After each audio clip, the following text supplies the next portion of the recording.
গল্পটা যখন শঙ্খ ভাই আমার কাছে নিয়ে আসে, আমার মনে হয় সেটা গত বছর এপ্রিলের দিকে, এবং সে আমাকে জাস্ট খুব ছোট করে গল্পটা শোনায়। আমি আসলে ওনাকে হ্যাঁ বলেছি একটু দেরিতে, কিন্তু মনে মনে ওই সময় আমি ডিসাইড করে নিয়েছি yes this should be a film, এবং এটা আমি ছাড়া আর কাউকে করতে দিব না। অ্যান্ড এটা আমি আজকে শেয়ার করলাম, আগে বলিনি, বাট একটু ভাব নিয়ে থাকতাম আর কি। তো I was blown away with the story, specially আসলে এই স্টোরি যেই মেসেজটা দিতে চায়, যেই কথাটা বলতে চায়, এবং আমার মনে হয়েছে আমি যদি এই ক্যারেক্টারটাকে সুন্দর করে পুল অফ করতে পারি তাহলে এটা আমার ক্যারিয়ারে one of the strongest character হবে এখন পর্যন্ত।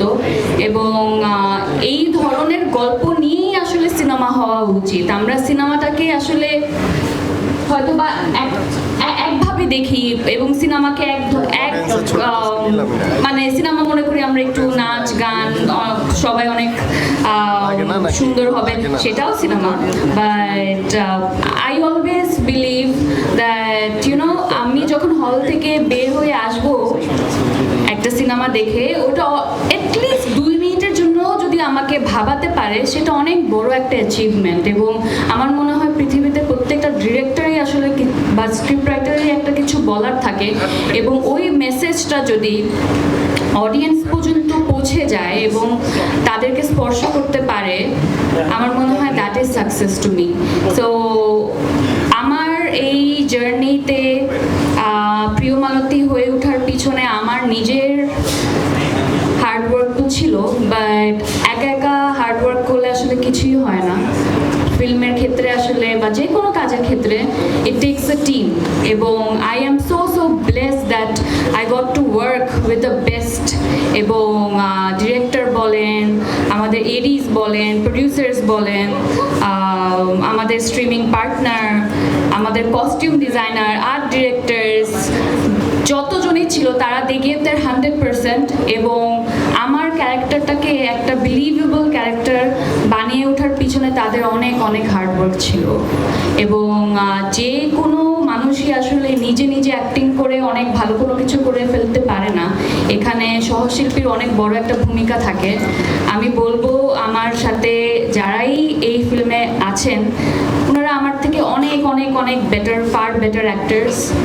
আমি এখানে সবচাইতে হয়তো বা জুনিয়র এবং লেস এক্সপিরিয়েন্স বলবো ফিল্মের ক্ষেত্রে।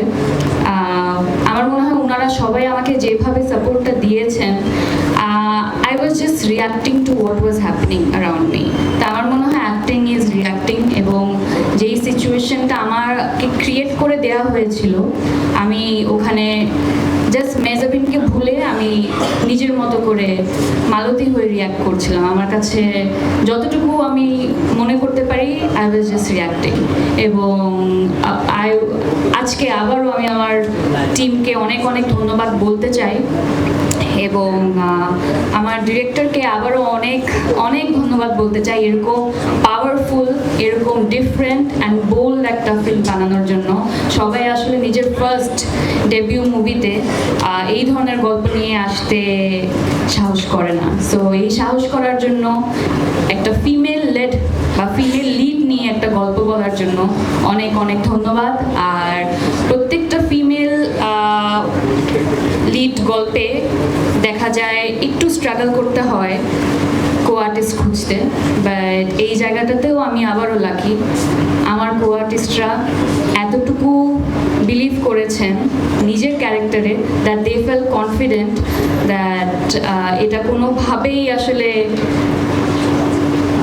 এমনটা হবে না যে মানে তারা ওখানে একটু হয়তো বা একটু কম পার্টিসিপেট করার সুযোগ পেয়েছেন। আমার মনে হয় everyone did there part wonderfully, এবং আমাকে সহযোগিতা করেছে, এবং তারা